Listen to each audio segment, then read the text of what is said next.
यहाँ पर हमारे पास 10 टेक्निकल एमसीक्यू क्वेश्चंस है फ्रेश एंट्री लेवल इंजीनियर के लिए, और जिसमें हम देखते हैं कि हम कितने क्वेश्चंस को सॉल्व कर पाते हैं। आइए आप भी मेरे साथ करने की कोशिश कीजिए। हमारा पहला क्वेश्चन है, which of the following is the unit of electrical resistance, which is ohms, very clear. हमारा सेकंड क्वेश्चन है, in an AC circuit the opposition to the flow of current due to capacitance is called, I believe ये either reactance या impedance होना चाहिए। मैं impedance को टिक करूंगा, आप कमेंट बॉक्स में बताइए कि क्या आंसर होना चाहिए इस क्वेश्चन का।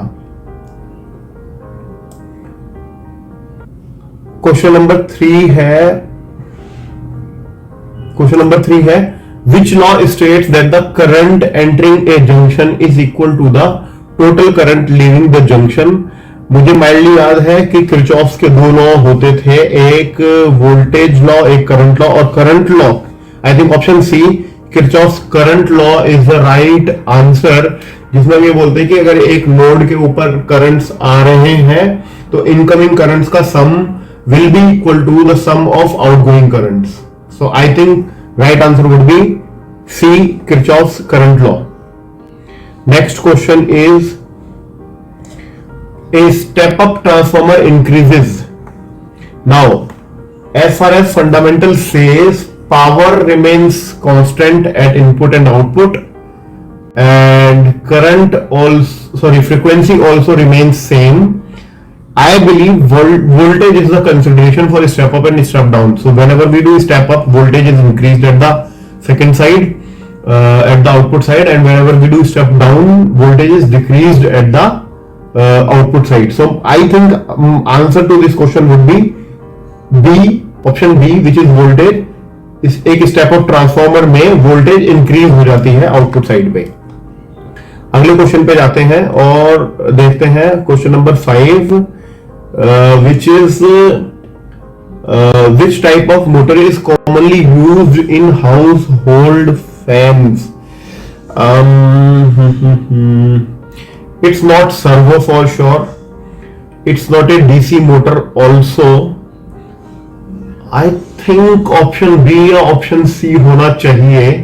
I would say synchronous motor. Let's opt for the synchronous motor. Induction motor in general industries में मैंने यूज करते देखा है, but synchronous motor should be the answer. Let's see, we will check in the answer. Then question number 6 is the device used to store electrical energy in an electrical field is. ये तो पक्का capacitor है, because resistor में कोई storage नहीं होता है, inductor ये अपोज करता है। कैपेसिटर हम जनरली स्टोर करने के लिए यूज में लेते हैं, इलेक्ट्रिकल फील्ड उसी में फॉर्म होते हैं। तो answer C is the correct answer for this question.